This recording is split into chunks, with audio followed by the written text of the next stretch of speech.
Muito bem, meus amigos, sejam bem-vindos, professor Rafael, professor Alex, satisfação enorme tê-los aqui. 8 horas em ponto, vamos iniciar então o nosso bate-papo sobre pejotização. E aí, minha gente, como é que vocês estão? Passaram bem a semana aí? Tudo tranquilo?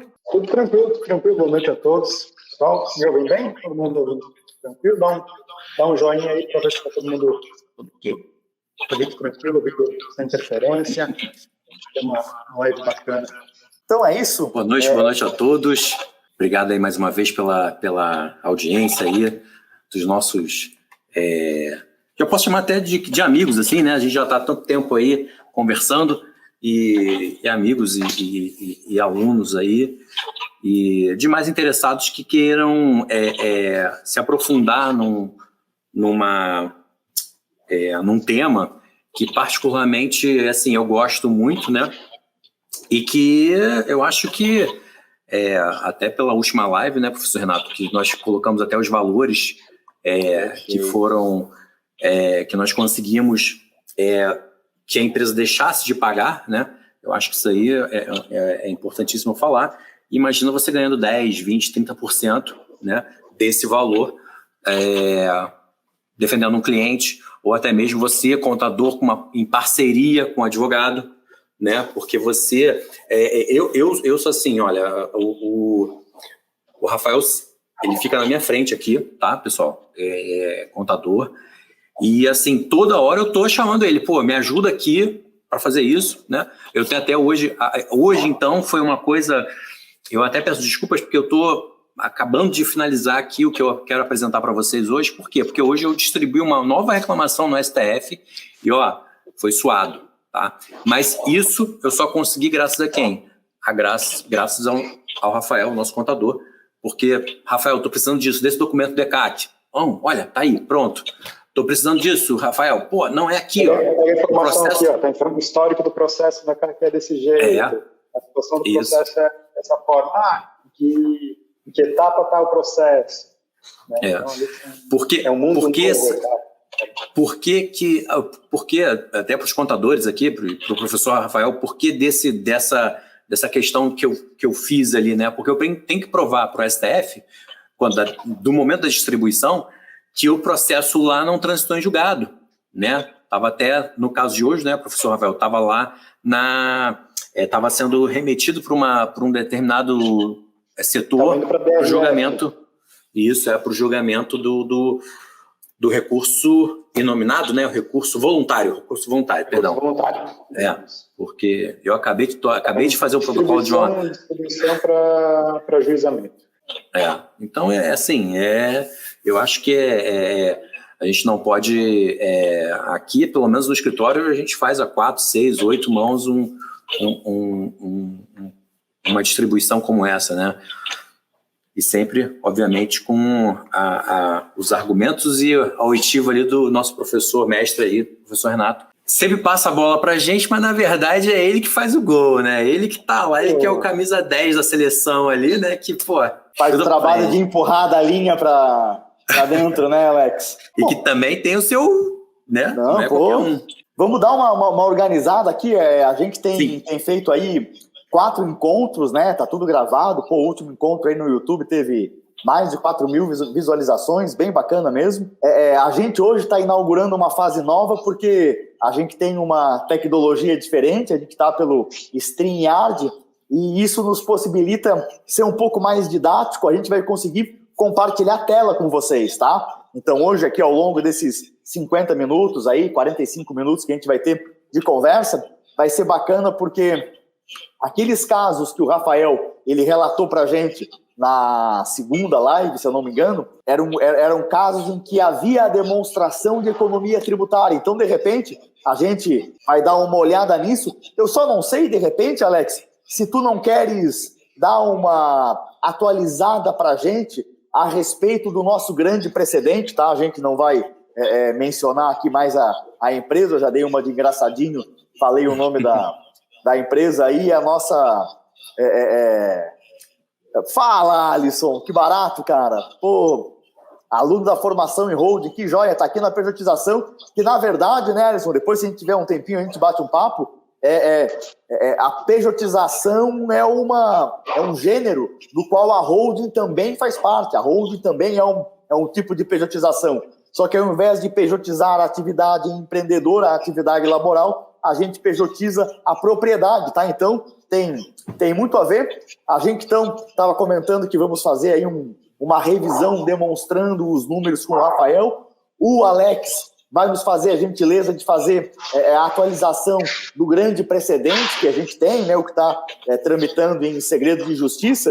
E aí, se der tempo, eu também compartilho uma tela aqui para mostrar um julgamento do CARF de uma pejotização que não deve ser feita, tá? Então a gente pega ali do CARF as coisas boas que dá para fazer na pejotização e também a gente descobre como que a Receita Federal ela pensa a respeito das coisas assim nem tão boas. Então, Alex, de repente, nos atualiza aí como é que está o processo, o nosso grande precedente. Sim. Então, eu peço o Vênia aqui para apresentar a minha tela, porque eu até vou aproveitar para quê? Para demonstrar aqui para vocês como é que nós podemos fazer para fazer a consulta, né? Então, vocês estão aqui vendo essa minha tela, tá? Estou aqui no site do STF. Nós temos aqui, vamos pesquisar o número do processo, tá? Colocando aqui, pesquisar, já vai aparecer aqui para a gente, tá? E essa aqui é a famosa, tá? Onde tem como relator o excelentíssimo ministro Cristiano Zanin, e e aqui, ó, nós temos novidades, tá? Ó, a gente pode vir aqui nas decisões e até nos andamentos, acho que não, decisões. E aí, é aberto para todo mundo? Isso, professor Alex? Então, essas informações aqui estão acessíveis a qualquer pessoa que queira pesquisar. Agora, algumas coisas aqui não estão 100% disponíveis, tá? Eu agora há pouco, eu estava vendo aqui, que eu vi aqui, mas o que aconteceu aqui, tá, gente? Só para a gente ter uma ideia. A última atualização que nós tínhamos era com relação à decisão sobre a reclamação, né, que foi proferida. A Receita Federal entrou com um agravo regimental. Esse agravo regimental foi julgado, até também por um julgamento virtual, tá, que nós vimos até foi no finalzinho do ano passado. E dessa decisão, a Procuradoria-Geral da República também entrou com a petição que foi um agravo regimental. Não foi provido, eles entraram com o quê? Com embargos de declaração, tá? E aí esses embargos vão a julgamento agora, pelo julgamento virtual. Ô Alex, só para eu dar uma ajudada na galera para lembrar, o advogado dessa empresa entrou com uma reclamação constitucional lá no Supremo Tribunal Federal. Isso aí caiu na mão do ministro Zanin, se eu não me engano, né? O ministro Zanin, ele deu provimento e aí houve um recurso por parte da Procuradoria, que foi um agravo regimental, e esse agravo regimental ele foi conhecido, né? Então os ministros pegaram ele na mão e disseram tudo bem, nós vamos admitir, vamos analisar, e quando analisou, se perdeu no mérito, né? Isso, perfeito. E aí, após a publicação, houve a oposição, né, na verdade, né, de embargo de declaração, né? E aí vai ser julgado agora em 8/3 a 15/3, tá? Então, e é aquele julgamento virtual, né? É como se fosse uma pasta virtual onde os ministros vão adicionando o voto deles até às 23h59 do dia 15/3 de 2024, que é aqui que é o prazo, né, da sessão. E tu entrasse com uma reclamação como essa, não é? No Supremo Tribunal Federal, hoje. Fala um pouco como é que foi o trauma de protocolar isso aí, cara, com todos os procedimentos digitais. Então, eu peço novamente escusas aqui para os nossos alunos, né, para os nossos telespectadores, por quê? Não me preparei muito nessa live porque hoje praticamente me tomou o dia inteiro, né, o protocolo dessa reclamação. E por incrível que pareça, problemas assim que às vezes a gente não deveriam acontecer, né? Por exemplo, hoje na primeira tentativa, eu fiz lá, juntei toda a documentação, tudo certinho, assinado como eu ensinei para vocês na live anterior, da assinatura digital. Perfeito, ótimo, legal. Quando eu fui colocar o CPF do nosso CPF inexistente. Não, aí tudo bem, né? E aí tinha uma frasezinha assim, não conseguimos achar, né? O sistema não conseguiu achar o CPF da pessoa. Aí faça a distribuição sendo como a pessoa não tivesse CPF. Fui lá, tudo bem, fiz essa opção, vou no CNPJ da Receita Federal, né? Porque ela é parte ali, né? Parte não, mas ela tem que ser, a gente tem que colocar ela ali, não tem jeito, né? Porque foi uma decisão emanada por ela. Não que ela seja a ré, tá? Porque ali a gente ataca a decisão em si, né? E aí chegou lá, coloquei CNPJ. CNPJ inválido. Tente distribuir utilizando como se não tivesse CNPJ, né? Aí eu fui lá e pedi o nome da mãe. Falei, qual é o nome da mãe da Receita Federal? Eu não sei.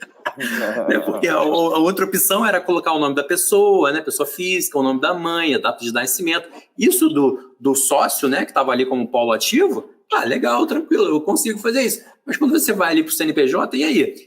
Aí eu, meu Deus do céu. Aí toda aquela juntada que você junta até fazer o upload, você tem que colocar o nome do documento. E isso aí me tomou horas, né? E o importante, hoje eu aprendi mais uma coisa, quer dizer, não que eu aprendi, mas eu vou relembrar aqui para vocês. Na reclamação, no inicial ali do STF, você tem que juntar todos os documentos com a inicial. Por que isso, tá? Porque ele vai ser distribuído, mas ele não é uma distribuição automática, como eu havia falado já anteriormente. Ele vai passar por um crivo de alguns juízes, né, que assessoram ali o ministro, para verificar se você juntou tudo corretamente, se o ministro já está apto para a decisão daquela reclamação. Porque se ele não estiver apto, aí ele vai, né, vai falar o que está faltando ali. O que normalmente a gente faz, né, professor Renato? Por exemplo, se a gente vai distribuir uma contestação ou vai distribuir uma inicial junto ao PJE do TRT de alguma região, às vezes o documento não vai de jeito nenhum, não sei por quê. Você vai lá, o que você faz? Você junta a contestação com alguns documentos básicos, né? Pedindo até habilitação, e em seguida você faz esse protocolo desse documento que não foi, e não tem problema nenhum, né? Não tem problema nenhum. Agora você fala que o sistema não carregou, você fala que é porque o que eu sempre falo, né? Que a tecnologia veio resolver problemas que até não existiam. E assim acontece, né? E não acabou, tá? A minha saga não acabou só na segunda tentativa, porque depois tinha um documento, que é um documento muito importante, que é a impugnação, né? Que a gente fez lá na Receita Federal. Ele não entrava de jeito nenhum, ele não aceitava o sistema. Não aceitava, e eu ia lá e mudava, baixava, e não ia. Troquei de navio. Reduzir qualidade. Ô, Rafael, como é que foram as minhas expressões hoje o dia inteiro aqui na sua frente? Foi só assim, né? Era só assim, ó. Mudei de navegador, fui no Chrome, fui no Edge. Foi no Firefox, ressuscitou até o Internet Explorer aí, pô. Quase, né? E assim, foi complexo demais, até que numa determinada vez no Firefox, e ali tem a opção de você fazer aquela aba, como é que privada, né? Alguma coisa assim. Desliguei o computador, liguei, até que uma hora, fui, mas já era 5 e pouca da tarde já tinha perdido praticamente meio-dia com relação a isso. E aí você para pensar, caramba, ó, se o professor Alex que faz isso daí já tomou essa canseira, imagina eu que nunca fiz isso. Exatamente, Alex. Então, o que eu venho aqui te chamar para que você não sofra durante dias, horas, e não saiba que, deu um problema na hora de juntar. O que eu faço aqui, pelo amor de Deus? No curso a gente ensina isso tudo, gente. A gente já deixa para você perder no máximo, se for algum problema, é um problema no site. Porque o problema de você... Né? Problema técnico, porque ali, na hora de você juntar essa documentação, você conseguir, você juntar direitinho, colocar um nome, né? Ou, por exemplo, custas. Custas normalmente são 2 guias. Uma guia é a própria a guia de custas e o outro comprovante de pagamento. você tem que juntar as duas num documento só. Para quando você lançar no sistema do STF, você custas um documento só. Porque se você colocar custas 2 vezes, o sistema vai, opa, não pode, você tem que juntar isso tudo numa coisa só. Então, é esses segredos que a gente quer contar para vocês no curso, e que, assim, vai te poupar tempo, você vai ganhar tempo. Além de você ganhar muito dinheiro, você vai também poupar tempo nessa questão, porque aí você vai poder atender um número maior de pessoas, né? Aqui, eu distribuí essa, mas eu tenho mais uma penca para distribuir, né? E vai assim, né? Ó, um dia eu vou lá, tal, amanhã tomara que a internet não bugue tanto, eu já vou entrar no Firefox, na aba privada ali, para ver se eu consigo de primeira já acertar, né? Porque senão é complicado mesmo, né? E aí depende também do ECAC, que é a senhorinha do Gov lá, que nem sempre ela tá de bom humor para atender a gente, né? E vocês sabem o que faz vocês humanos? Já ouviram essa? Não. Não? É saber quantos sinais tem na caixinha ali. Isso te faz humano. É complicado, gente. É complicado, né? Bastante. E, bom, e essa trabalheira toda aí que o Alex passou, né, para conseguir protocolar a reclamação, vamos, de repente, passar a bola para o Rafael nos explicar através de números, afinal de contas, né, cara, por que é tão importante, assim, aprender a manusear essa reclamação constitucional para validar as pejotizações que estejam em processo, né, que tem um contencioso, ou ainda na questão da consultoria, né, como orientar os nossos clientes a fazer uma pejotização bem feita. Eu vou mostrar uma mal feita depois, e o Rafael, então, mostra pra gente aí, cara, quais são os números que chamam a atenção na pejotização. Vai começar por onde? Vamos começar pelo melhor, né? Pelo melhor, legal. Encarregado. Vamos lá. Encarregado, né? Então, vou apresentar minha tela. Encarregados, então, só para a gente tentar explicar, a gente tem uma vivência bastante grande em algumas indústrias, tá? Então, alguns setores, eu quero dizer, um dos setores que a gente tem trabalhado bastante, foi um dos meus primeiros, é o setor calçadista. Então, dentro das indústrias calçadistas, aqui no Polo Catarinense, no Polo Gaúcho, a gente tem essa nomenclatura do encarregado, que é quase como se fosse um gerente. O que caracteriza a função do encarregado? Bom, uma fábrica de calçados, na verdade, no Brasil, é uma montadora. Então, recebe mercadoria, separa, corta, cola, costura. Então, o encarregado é o cara que, no exemplo que nós vamos mostrar para vocês, que o Rafael vai mostrar para vocês, é o sujeito que toma conta da indústria em vários aspectos. Então, tem chanfragem, tem bordado, tem uma porção de situações. Geralmente tem uma pessoa jurídica, uma pessoa física, seletista, trabalhando, pegamos aqui os valores todos, aí bom, tá contigo. E o pessoal aí do Instagram, galera, vai lá no YouTube, canal Sucesso Tributário, tá rolando live ao vivo, e o Rafael agora tá abrindo a tela, tá mostrando uma bela planilha aqui para vocês conseguirem entender, compreender a metodologia do cálculo. Então, Rafa, tá contigo. E principalmente a diferença entre o seletista e quando é pejotizado. Lembrando também que o link da live está na bio do Instagram do professor Renato. Então, não achou o Sucesso Tributário no YouTube? Vai na bio do Instagram do professor Renato, que a gente consegue acessar por lá também. Bem lembrado, legal. A questão do encarregado. A pessoa que ela não tem o poder de tomar a decisão, né? Eu vou fazer uma comparação aqui entre uma pejotização pura e simples, no sentido do quê? A pessoa era um seletista, um encarregado, que era responsável por manusear, então, lá no chão de fábrica, então cuidar de todas as etapas da produção, então o corte, a costura, o bordado, a pintura, certo? Então ele era esse encarregado, ele era o responsável por gerir essa etapa lá numa indústria calçadista, no exemplo aqui. Como seletista, né, ele tinha uma remuneração, acredito que todo mundo está conseguindo ver aqui na planilha, de 27.150. Então, bom, uma remuneração bacana. Quanto que chegava líquido para ele sendo seletista? Temos os descontos, né, ele tinha um plano de saúde, tinha o INSS e o imposto de renda. Então, tinha a remuneração dele e tinha esses descontos. Líquido para ele, no mensal, quanto que pingava no bolso dele todo mês? 19.245. Né? Então, é uma diferença bem gritante no quanto que ele realmente era remunerado e quanto chegava líquido para ele. Certo? Bacana?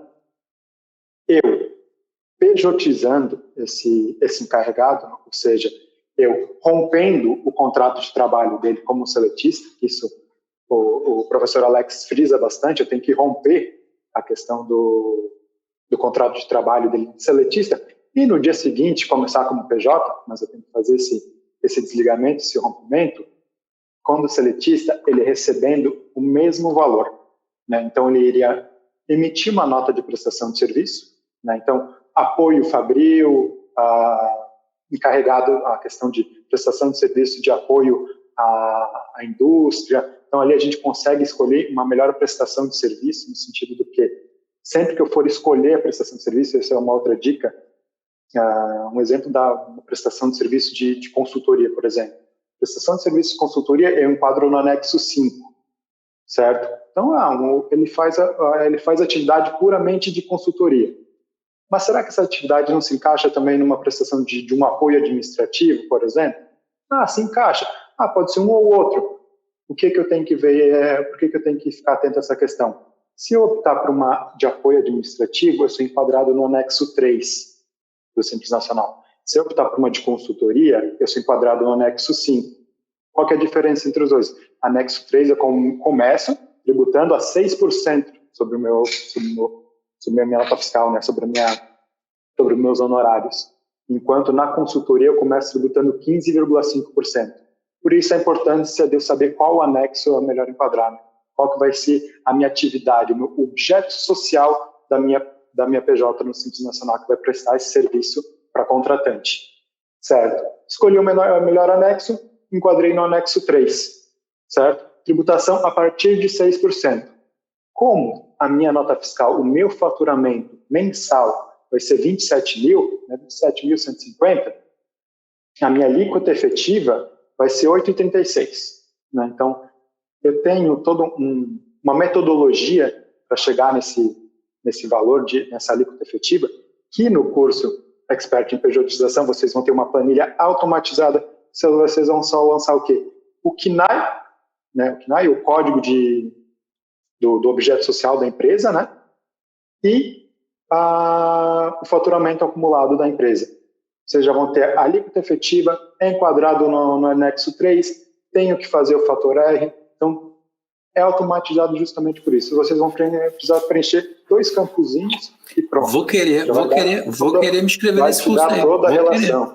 Então, esse é uma outra das questões que o professor Alex frisa bastante também, no sentido do que vai me poupar tempo. Eu não vou precisar ficar indo em site, não vou precisar ir em simulador. A planilha automatizada, ela já vai te trazer todos os anexos, todos os objetos sociais, todos os KNAI de prestação de serviço, né, independente de prestação de serviço, né, se é enquadrado no fator R, se não é enquadrado no fator R. Né, então, ela já vai te dar todo esse cálculo automatizado. Escolhi o melhor anexo. É o anexo 3. Minha PJ do Simples Nacional vai ser anexo 3. A alíquota efetiva é de 4,36. O meu lucro, no caso, né? Então, emiti a nota, tributei meu lucro bruto, né? Então, meus honorários menos a minha tributação, 24 mil, certo? Além disso, eu posso ter um prolabore, né, na minha PJ do Simples, caso eu opte se meu objeto social for do anexo 5 e eu quiser levar ele para o anexo 3, então isso no curso também a gente explica como fazer esse controle, porque isso eu tenho que controlar mensalmente, no sentido, se aumentar a minha remuneração, eu tenho que aumentar o meu prolabore. Este mês a minha remuneração é menor, eu posso baixar meu prolabore para não pagar o INSS sobre o prolabore. Então eu posso fazer esse controle, certo?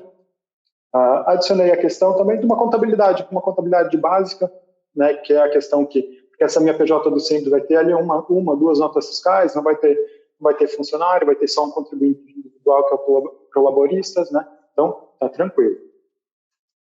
eu vou ter uma economia no final, descontando a questão da minha tributação, o meu INSS sobre o meu Prolabore. O Prolabore vem para mim também. Então, eu estou tirando do bolso direito e colocando no bolso esquerdo. E uma contabilidade, eu chego num lucro líquido final de 24 mil. É uma diferença de R$ 4.979 por mês.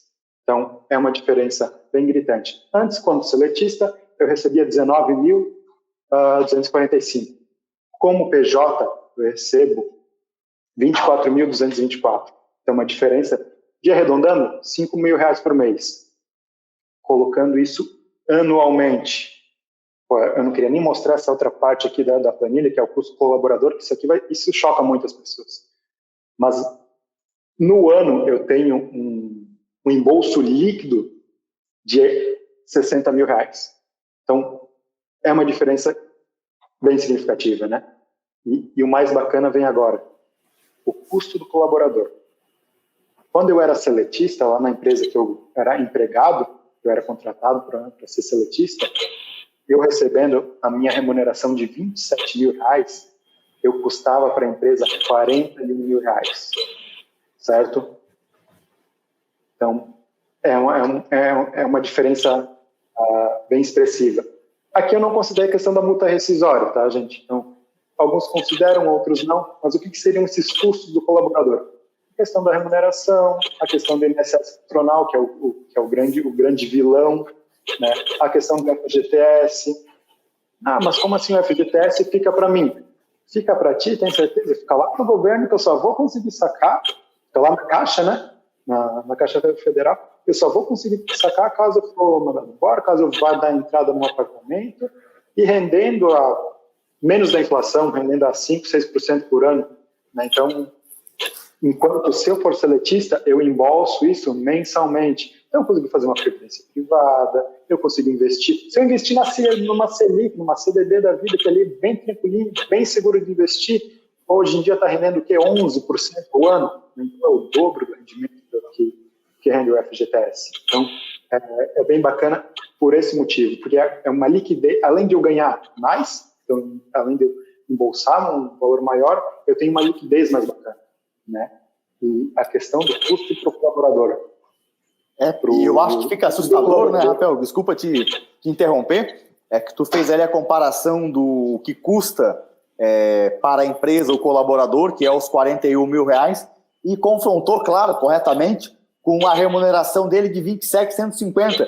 Mas se o cara passar a comparação com o que efetivamente o empregado recebe, que, se eu não me engano, é 19 mil reais, né? Isso. Aí realmente... Bem mais significativo, né? E me permitam fazer também só uma colocação importante, porque esses números são perfeitos até para você, advogado do reclamante, você contador, que você também está fazendo contador para pessoa física, e a pessoa física te procura contador, fazendo a seguinte pergunta: olha, pejotização é legal? Será que vai ser bom para mim? Ou você é advogado do reclamante, vamos negociar aqui um contrato, né, entre você, pessoa jurídica, e a outra pessoa jurídica. Você pode pegar muito bem esse custo total do colaborador aqui, 41 mil, e fazer com que esse valor seja repassado para o seu cliente antigo seletista. Então, eu acho até que esses valores, essa planilha é ótima para você entender o mínimo que você está ganhando. Porque você pode ganhar ainda mais se você quiser ser pejotizado. Porque esse custo aqui de 41.165, você pode falar assim: olha, tudo bem, mas eu agora quero fazer um contrato de prestação de serviço que eu ganhe 20 mil reais a mais, porque eu sei que você está economizando 41 mil. Entendeu? Esse ponto-chave, professor Alex. Porque quando o empregado ele é seletista, o custo para o empregador era de 493 mil, nesse nosso exemplo aqui. Por ano. Né? Então, puxando por ano ali, 493 mil por ano. Sendo um PJ, ele recebendo exatamente o mesmo salário, né, o que era salário, agora virou honorário, o custo para ele seria 325 mil. Uma diferença, uma economia para o empregador, no caso, né, empregador / contratante, de 168 mil reais. O que isso nos mostra? o seletista que vira pejotizado, ele pode muito bem negociar com o contratante, né? Então, o famoso nem eu nem tu, vamos estabelecer no meio. É isso aí, então, cara. Economia de 168 mil, tu me pagando, mesmo eu já recebendo o que eu recebia lá como seletista, digamos que se inalterasse o meu recebimento, meus honorários, no caso, eu já estou ganhando 60 mil a mais. Se eu entrar em negociação com o contratante, vou economizar 168, tu não quer aumentar meus honorários por ano em 68 mil, em 70, né? Então, meio a meio, 50%, o contratante vai estar economizando. E o pejotizado, né, que é o antigo seletista, vai estar tendo um ganho, tendo uma valorização no trabalho dele. Né? Porque uma coisa é eu receber 19 mil por mês. Pô, vou trabalhar animado, pô, show de bola, um salário bacana. Outra coisa é receber 40. Né? Então, tem essa questão. E mesmo assim, mesmo o empregador, contratante, pagando os 40, ele está economizando mais do que quando ele pagava os 27,5 de remuneração para o seletista. Né? Então, essa é a conta bacana que a gente tem que fazer. E a gente vem no curso, pessoal, exatamente para demonstrar isso para vocês, de como fazer da forma correta. O professor Renato vai trazer aqui para a gente, vai até compartilhar uma tela com a gente, de que existem situações que estão pejotizando, mas só que da forma equivocada. E aí vai chegar um momento que você acha que está economizando um rio de dinheiro, mas não está, entendeu? Por quê? Você está fazendo daquela forma equivocada. Né, professor Renato? Deixa eu mostrar aqui, então. O fácil é saber pejotização. Agora, compartilhar a tela. É pior que os dois já conseguiram, né? Então, aqui, como vocês percebem, a gente está vendo uma decisão do Conselho Administrativo de Recursos Fiscais, o CARF, né? Então, é aquele tribunal administrativo que é responsável por fazer o julgamento dos créditos tributários que tramitam em sua Constituição lá dentro do Ministério da Fazenda, né, na Receita Federal. O que eu estou trazendo para vocês aqui, então? Dessa vez eu não vou falar o nome, tá, gente? Eu só vou dizer as iniciais da empresa. Então, a empresa, as iniciais é JBS, ok? Então, a JBS, ela... Não, falei só as iniciais. Não falou o nome, não, tá certo, não falou o nome. Então, para vocês verem, né, que não é só empresa pequena que faz a coisa meio estranha, tá?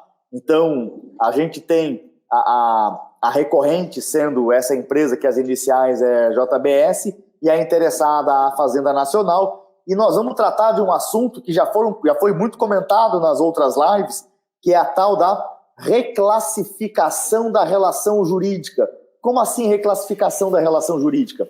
Aqui, no caso que a gente vai dar uma olhada, é um caso no qual um membro de um conselho de administração da JBS, esse sujeito tinha também uma pessoa jurídica prestadora de serviço, tá? Então, o que foi a tentativa aqui do pessoal da JBS? A ideia que foi tentado colocar em prática é que havia uma pessoa física e essa pessoa física era conselheiro de administração, tá? Então, a lei 6.404, ali pelos artigos, se eu não me engano, 100, 120, depois a gente coloca certinho o artigo, ele determina que o administrador, o diretor, o membro de conselho de administração sempre tem que ser pessoa física, tá? Não pode ser pessoa jurídica. Então, qual foi a estratégia?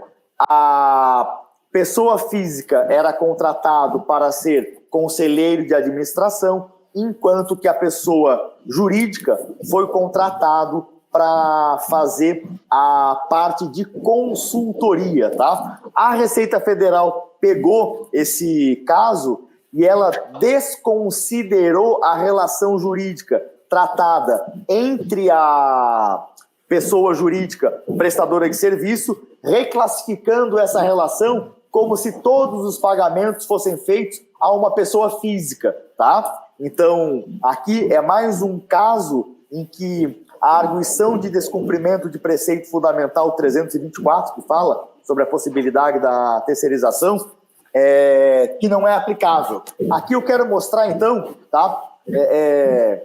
Que o motivo pelo qual foi negado é que não haveria um contrato de trabalho terceirizado na forma de divisão do trabalho entre pessoas jurídicas distintas. Então, vou dar uma passada aqui no acórdão e eu separei alguns trechos que estão pintados de amarelinho. Isso aqui é todo o relatório, tá?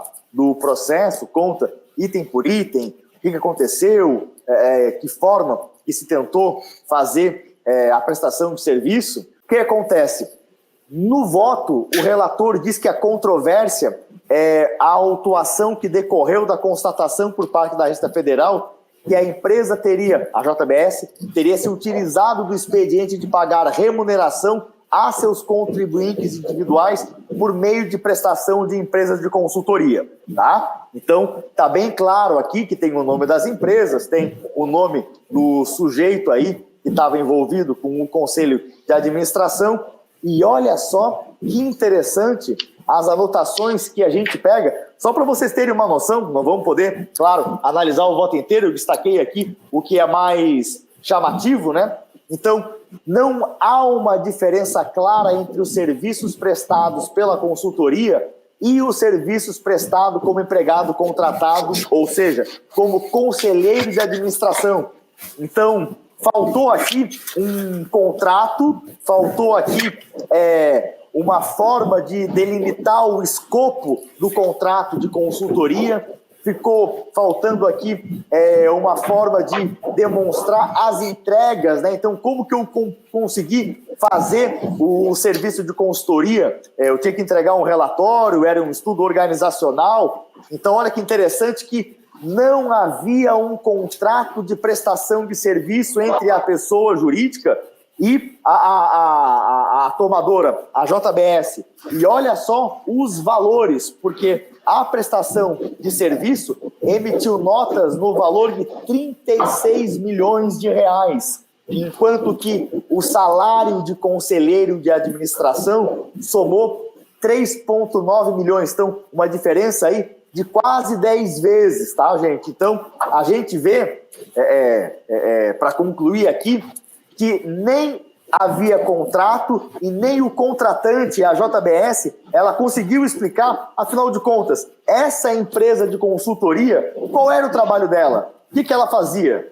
Então, aqui a gente tem uma forma, e lá no curso, né, a gente vai analisar detidamente esse recurso aqui do CARF para ver todas as falhas cometidas pela empresa JBS no YouTube. Tem perguntinha, gente, tem perguntinha. Opa, que legal! Alisson Pereira, mas a preocupação em transformar o seletista em PJ está na relação de trabalho dentro da empresa. Daí todo esse planejamento tributário pode cair por terra. Certo, Renato?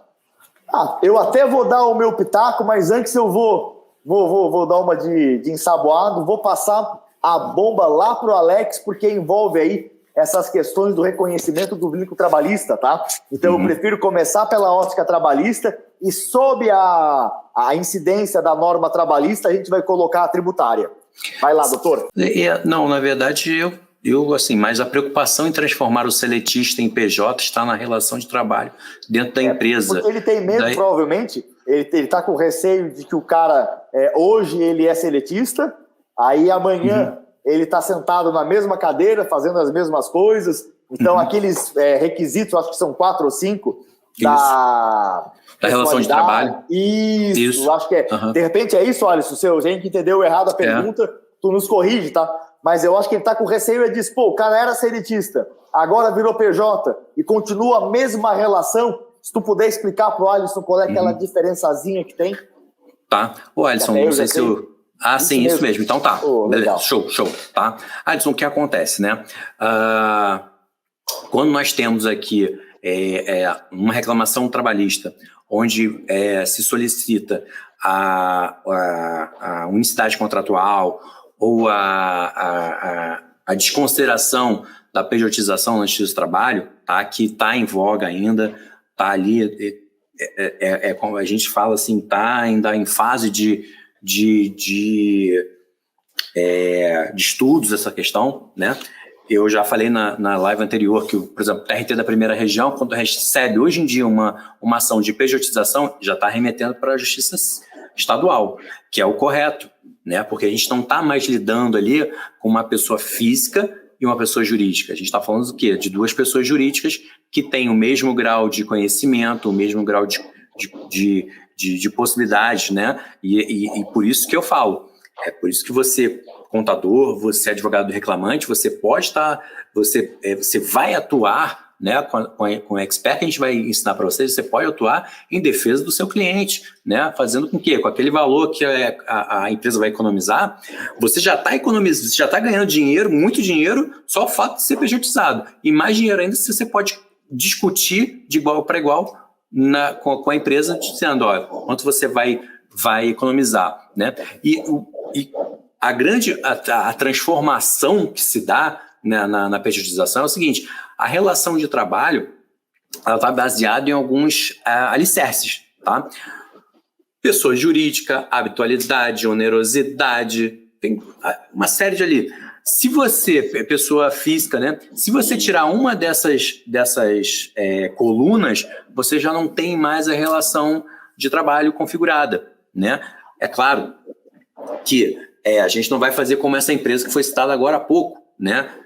Na qual, às vezes, ela manteve ali algumas coisas que, né, até me pareceu até que não houve ali um contrato, que eu acho que é fundamental, né? Um contrato de prestação de serviços, acabou o prazo, vamos fazer um distrato.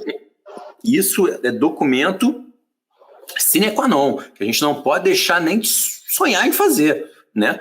Tá? E é isso a gente ensina no curso também. Ontem, né, professor Rafael, a gente estava discutindo porque tinha uma empresa, na verdade não era nem empresa, era uma pessoa física, seletista, e a gente conseguiu comprovar para ela que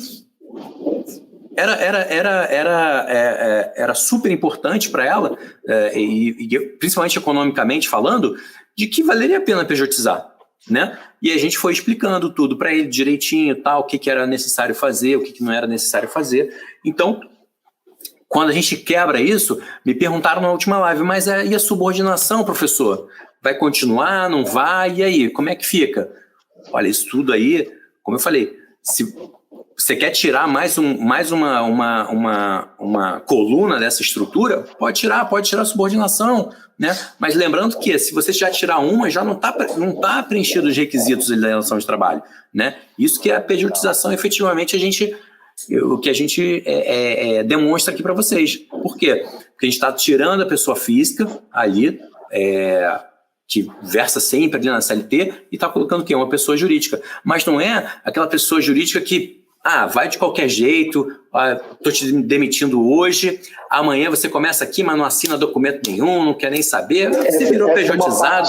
Surge bastante dúvida, desculpa te interromper, professor Alex. Claro. No sentido que tem o meu contrato de prestação de serviço com a contratante, é para o contrato, eu tenho o contrato, então tá bom, vou deixar ele na gaveta aqui, não, o contrato tem que estar assinado, assinatura digital, verificou a assinatura digital, é válida, foi em assinatura pessoa física, teve testemunha, tem que fazer o contrato como ele realmente deve ser feito, não é só um contrato para deixar guardado na gaveta.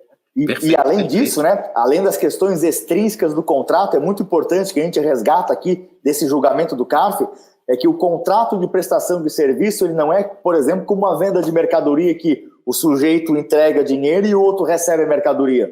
O contrato de consultoria, da pejotização, como nós estamos conversando aqui, ele vai se alongando ao longo do tempo, ele vai perdurando. Então, a gente tem que ter um escopo definido e a gente tem que ter, por exemplo, a previsão lá no contrato de entrega de relatório mensal, prestando as informações, um cronograma físico-financeiro, que geralmente na consultoria a gente usa muito. Então, vamos montar uma holding. No mês 1 faz isso, mês 2 faz aquilo, mês 3 faz aquilo outro. E no final do trabalho, haver uma entrega física. Olha, eu te prestei o serviço de verificação de capacidade de pagamento para comprar recebíveis, por exemplo. Bom, está aqui a análise, está aqui o que eu fiz, está entregue para o sujeito. Então, dessa forma, a gente consegue comprovar a efetiva prestação do serviço. E o que acontece, que eu ia pedir também para o Alex explicar para a gente, é que, além de sair a pessoa física, tem um elemento muito importante que a gente aqui nas lives tem resumido na palavra discernimento. Então, a pessoa física que vai estar na outra ponta, né, da tomadora de serviço e vai virar uma PJ, uma pessoa jurídica prestadora de serviço, vamos dizer assim, né, não pode ser um Zeca Tatu, né, se vocês me entendem, né, uma pessoa sem noção, sem a mínima instrução. Então, queria que o Alex explicasse, né, o que é esse discernimento? Por que eu não posso pegar o cara lá do meio do mato, por exemplo, sem, pelo amor de Deus, né? O Rafael já fica bravo aí, porque ele também é lá do meio do mato, né, cara? Mas o Rafael é um cara do meio do mato que estudou, ele pode ser pejotizado. Sim, mas sim. Tem pessoas que não, né? E aí, professor Renato, a gente torce que as pessoas mais simples que ganhem conhecimento, para que um dia possam chegar e discutir de igual para igual com uma empresa, né? E o que é importante? O que o STF versa ali? Alex, claro. Só porque o Alisson fez uma outra pergunta muito legal. E aqui, sim. Aqui, Alisson, a gente queria destacar, porque é aqui que mora a oportunidade. É aqui que mora o dinheirinho que a gente tanto precisa, tá? Ele faz assim, na relação do contrato, ok. Mas como a própria pessoa executa o trabalho, né? Tá colocando ali, corre o risco do fiscal do trabalho bater na porta da empresa ou isso é muito remoto? Alisson, isso é extremamente provável que aconteça, tá? Por quê? Porque a Justiça do Trabalho ainda não respeita a jurisprudência do Supremo Tribunal Federal da mesma forma, que depois eu vou dar um pitaco, a Receita Federal também, muito provavelmente, ela vai olhar essa relação de pessoa jurídica com pessoa jurídica e vai desclassificar. Aí o Alisson agora está pensando, mas então vocês são malucos? Vocês estão nos ensinando a fazer um procedimento que tanto a Justiça do Trabalho quanto a Receita Federal, elas vão discordar. É isso aí, Alisson. Sabe por quê? Porque o Supremo Tribunal Federal, ele ordena, porque o Supremo Tribunal não permite, né, cara? A Suprema Corte, ela ordena que as relações de trabalho sejam livremente organizadas pelas pessoas e pelos agentes econômicos envolvidos. Então, que bom, porque daí, Alisson, a gente pode vender o remédio justamente quando a dor ela é mais violenta, que é quando o fiscal do trabalho está ali, ele faz uma autuação, por exemplo, e aí vem a possibilidade de movimentar uma reclamação constitucional em face do Ministério Público do Trabalho, em face da Justiça do Trabalho, que é a parte, né, que o Alex aí está explicando para a gente, e também tem a questão de entrar com uma reclamação constitucional para aplicar esse entendimento lá na Receita Federal, tá? Bem bacana, cara. Esse é o pulo do gato do curso. O que acontece? Pode mudar o entendimento, pode todo mundo ficar sabendo, pode a Receita Federal e a Justiça do Trabalho passar a aceitar um entendimento, como se eu não me engano, lá no Rio de Janeiro já está acontecendo, né, Alex? Isso, Quanto exatamente. mais rápido isso acontecer, mais barato vai ficar os honorários de vocês. Agora é o momento de fazer o trabalho, percebe? De quem tá surfando essa onda, galera, só não queremos surfar sozinho, tá? E então, Alisson, muito boa a sua pergunta, tá? E me fez lembrar uma coisa muito engraçada. Sabe o quê? Antigamente, eu sempre, há 20 anos advogando na área trabalhista, eu já ouvi muita história, né? Não tem jeito. Meu senhor. E quantas vezes eu já via pessoas, né, empregadores falando o seguinte, olha, fiscal tá batendo na porta, fulano de tal, sai correndo, sai pela janela, sai pela escada, porque a pessoa não tinha nem carteira assinada, né? É isso aí. Aí, não, você, você que está pejotizado ali, você vai continuar ali tranquilo, sem problema nenhum, entendeu? Vai falar, olha, eu sou prestador de serviço, tenho meu contrato, pessoa jurídica, cara, normal, sem problema. No contrato de prestação de serviço vai estar previsto que a execução do serviço pode ser no local do tomador, sem problema nenhum. Pode, né? Como o e professor quando a gente Rafael. fala sem problema, né, Alex? É porque o Supremo Tribunal Federal, lá no julgamento da ação direta de constitucionalidade 66, e também no precedente daquela empresa, que essa eu não posso brincar para não falar o nome, Tlim. Pronto, lá se foi a nossa... Caiu. Nosso YouTube despencando aqui. É isso aí. Então, no precedente, está escrito isso, tá? Que a prestação de serviço pode acontecer no local do tomador, desde que esteja previsto no contrato, desde que as duas partes saibam do que estão abrindo mão. E também uma coisa muito importante, né? Porque a pejotização ela se baseia exatamente no artigo 129 da Lei 11.192 de 2005, e ali fala que o trabalho tem que ser intelectual. Outro fato também, né, importantíssimo, que não basta ser a pessoa ter conhecimento, né? Eu sei o que é pejotização, eu sei que não é, mas aí às vezes o trabalho é um trabalho mais braçal, mais bruto, né? Imagina você... A gente deu o exemplo do encarregado de gerir as questões das operações dentro de uma fábrica de calçados, né? Então, o encarregado ele vai ser autorizado, porque ele vai controlar como que corta o couro, como que faz a costura, né? Pô, eu não consigo pejotizar o cara que faz o corte do couro, por exemplo. Vou te pejotizar. O que é pejotizar? É um tipo de couro novo?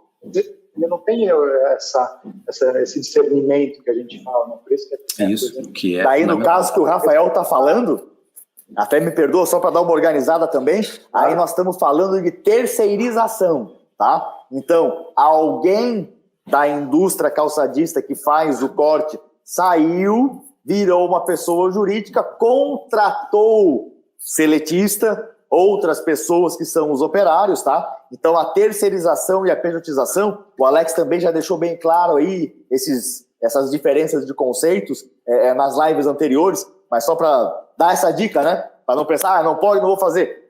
Não pode fazer a pejotização. A terceirização pode. Sim, perfeito. A terceirização da atividade fim já é permitida faz tempo já, tá? Perfeito. E o que a Receita Federal também às vezes vem batendo, dizendo que não pode, já pode há muito tempo, tá? Agora, ainda tem um tempinho só para compartilhar uma coisa interessante que hoje... Na finaleira, por favor. Na finaleira. Mandar um abraço pro Juan, nosso irmãozão lá em Sergipe, né? Comentando, olha que legal, que em Sergipe tava rolando essa conversa na rádio. Legal. Cara, isso vai começar a aparecer bastante na imprensa. Já, até não sei como é que não tá aparecendo mais, tá? Porque realmente a oportunidade aí tá para quem quiser pegar. Mas já vou compartilhar a tela aqui, porque eu tenho uma coisa bem interessante que eu, hoje, ao distribuir aquela reclamação, eu vi na tela do STF, Vamos ver se vai aparecer aí, STF irá decidir se existe vínculo empregatício entre motorista e as plataformas de aplicativo, né? Aqui, que interessante, olha. E é bem interessante. E a matéria é muito semelhante, né? Do iFood, né? Isso, tá. Agora, alguém riscaria de como é que vai ser essa decisão aqui? Alex, eu vou dizer que vai acontecer o que tu acha que vai acontecer. Olha, eu acho aqui que as plataformas né, que fazem essa Uber e tal, e até o iFood, eles vão ganhar, entendeu? Por quê? Porque o STF tem entendido que é livre, gente, é livre a forma de contratação a gente não pode ficar mais preso àquela questão antiga da CLT, até porque a gente acabou de mostrar os números aí, gente, entendeu? E faz muita diferença para você seletista, para você pejotizado, para você empresa, você que quer contratar um PJ, né? Não quer, às vezes, não quero nem contratar, não quero pegar um seletista meu e transformar em PJ, eu já quero contratar direto com um PJ. Perfeito, né? Melhor ainda. E outra coisa, sabe por que também é bom? Porque às vezes você, o contrato de experiência, 45 mais 45. Não, faz o seguinte, faz 30 dias um contrato de prestação de serviço. Em 30 dias você já vai saber se o cara é bom ou não. Já sabe, isso já sabe. Sobrando. E você não fica preocupado agora tem que esperar. Eu fiz um contrato de experiência, 45 mais 45. Caramba, 90. No primeiro dia o cara já fez um negócio lá que você... Cara, vou ter que ficar 90 dias com esse cara aí, meu irmão. Meu Deus do céu. Entendeu? Aí, né?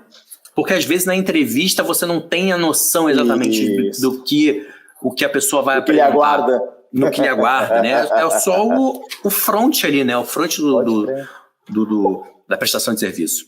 Ó, recadinhos paroquiais, então, para nossa finaleira, galera. Seguinte. Coisa boa. Semana que vem nós vamos fazer a live de lançamento do curso, tá? Opa. Então, curso gravado. Quem participar da live de lançamento vai ter um hiper, mega, super descontaço, vários outros benefícios, vai ter perpetuidade, tá? O curso, ele já está feito da seguinte forma, ele tem em torno de 25 horas gravadas, tá? Então vocês vão comprar o curso, já tem o material lá esperando vocês. Depois que vocês assistirem às aulas gravadas, a gente vai começar as aulas ao vivo. A gente ainda não sabe quanto, mas vai ser aí em torno de umas 6 ou 8 aulas ao vivo. Vai ter comigo, vai ter com o Alex, vai ter com o Rafael e vai ter com a Patota também. A gente vai organizar aulas em conjunto. A gente vai fazer aula de tirar dúvidas. Vai ter uma parte especial, que é a parte comercial, né? Então, como é que a gente lida com um prospect, como é que a gente envia uma proposta, vai ter modelo de proposta, né? Vai ter a planilha que o Rafael falou que já vai ser utilizado ali na prospecção para chamar a atenção do teu futuro cliente. Vai ter um contrato de prestação de serviço no qual tu, contador, tu, advogado, vai orientar a estratégia de pejotização, seja na consultoria, ou seja, não tem processo acontecendo, seja lá no contencioso, ou seja, tendo um processo trabalhista ou tendo um processo tributário, tá certo? A gente vai mostrar para vocês aí, a gente já tem aqui cases que a gente vai passar fisioterapeuta, advogado, diretor, conselheiro de administração, gerente encarregado, médicos, deixa eu ver, o que mais aí que são cases que a gente vai... Oi? Contador. Dentista, contador, pessoal da tecnologia da informação, tá? Todos esses ramos, a gente vai ter aulas curtas, 20 minutos, 15 minutos, nas quais a gente vai poder abordar os planejamentos tributários e a gente vai também aí fazer um acompanhamento, uma série especial para aí talvez os 10 primeiros inscritos, tá? Então essa turma aí nós vamos literalmente pegar da mão, vamos ajudar a fazer os documentos, a gente vai ter uma aula específica sobre como constituir uma pessoa jurídica para ser a PJ, prestadora de serviço, vai ter aula de contabilidade, como é que vai apurar a receita, apurar os tributos. Mas, gente, aula completa. Que se paga na pessoa física. Perfeito, perfeito. A gente aqui, ao longo da semana, a gente vai começar a liberar o material da aula, vai começar a liberar o programa da aula, o material que a gente vai utilizar. Maravilha? Eu acho que era isso de avisos paroquiais. Sim, estão gravados, Adson. Pô, então, perfeito. Tudo no canal Sucesso Tributário aí. Fica à vontade. Isso. Deixa o like lá. Pô, acho que deu certo, então, né? Essa live aqui pelo YouTube direto. Vamos fazer mais, né? Foi legal, foi consegue ser bem mais didático, né? Realmente apresentar, expor o nosso pensamento, né? De forma mais clara. Então é isso. Ao longo da semana vamos produzir um conteúdo chamando a galera para o curso. Quinta-feira da semana que vem, dia 14, a gente faz o lançamento. É isso, minha gente. Brigadaço. Obrigado a todos. Obrigado, professor Renato, professor Rafael.